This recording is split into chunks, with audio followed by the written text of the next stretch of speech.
Jonathan Oddie. Now, this is a strange one, maybe some would say, an odd one. Right there. So I want you to stay with me. So we go back to 2018, and Jonathan Oddie allegedly went into the Trump National Doral Miami Hotel and Resort in the middle of the night and ostensibly went on a rampage. The state attorney's office says that Oddie fired shots in the lobby and toward the chandelier, then draped a giant American flag across the front desk. There was a shootout when Miami police got to the scene, and Oddie was shot in the leg and tried to hide, but he was taken into custody. He faces multiple charges: attempted murder, armed burglary, grand theft. Now you might be saying, well, why are you talking about him? What is his connection to Sean Combs? Well, Providence Linda Ross. Once Oddie was released from the hospital, he did an interview with police where he repeatedly asked to speak with the FBI, the CIA, Secret Service, not own the media. rights to this video. And during that conversation, he brings up, of all people, Sean Combs. Now, here's the thing. You might say, Jesse, what are you about to talk about? Does this guy sound crazy? I'll leave that to you.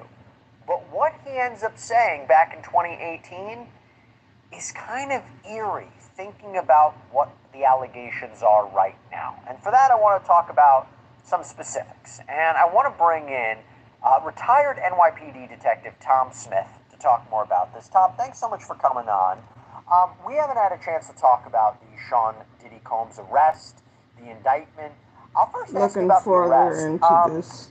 And then we'll get into the Jonathan Oddie situation. But what's your overall reaction about what happened last week? And particularly, I thought it was really interesting because there's this video that's been surfacing, I believe TMZ published, where you can see agents arresting Sean Combs at his hotel at the Park Hyatt. He knew this was going to happen, seemingly. He came to New York to face the charges, but I don't think he knew at that moment he was about to be detained. There was a question about, did he want to surrender himself?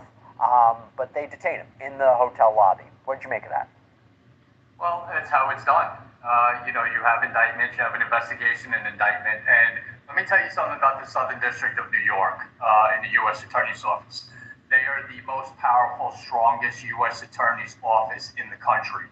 And they do not just do a case, okay? They are airtight when they are brought to them. They do not prepare for a trial. They put so much pressure on the defense team and on the defendant with the amount of evidence they have and witnesses and electronic surveillance evidence, all of that into a packet. They don't move forward until they have you. And Diddy is in a lot of trouble with the Southern District being at the point they're at right now. He has a lot to look forward to because, like I said, U.S. Attorney's Office, Southern District, brings cases that are airtight, and they don't move forward until they're ready.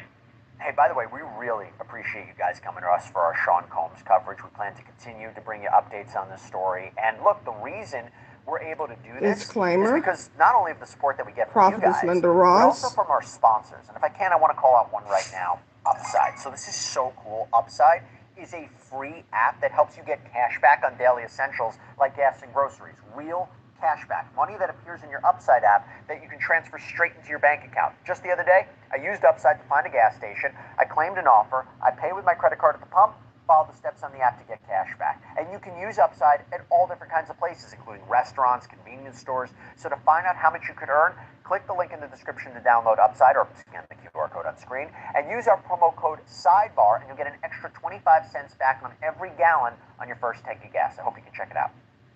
Yeah, and we spent a lot of Sidebar episodes so far breaking down the indictment, the charges, what might be to come, why they charged it this way. But now you see things that have come out. You see these videos that have come out. And I want to talk about this interview where Oddie is rambling for a while and he's talking about different conspiracy theories. And then suddenly he mentions Combs. Do you know Sean Combs? Puff Daddy? Yeah. P. Diddy, whatever he calls himself. Yeah, go ahead. Yeah, he's part of what's called the Boule.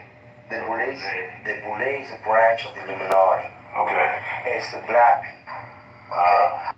Quick aside here, the Boule is a real thing. It's the senior leadership of Sigma Pi Phi fraternity. Our understanding it's the oldest postgraduate fraternity founded by and for black men. It was secret in the beginning, but not anymore. It's been rumored that Sean Combs might be a member, but he's not.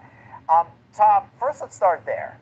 When you're interviewing somebody like this, who allegedly just shot up a public property, you have to take what he says with a grain of salt, I imagine, but you don't want to just ignore everything he's saying, right?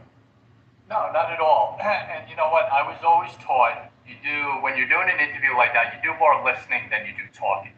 And you let them talk because it's amazing what people will bring up when they're in the situation that this individual was in. People will give up anything they have in their back pocket, experiences they've had, or who they've had them with will all come out during interviews like this.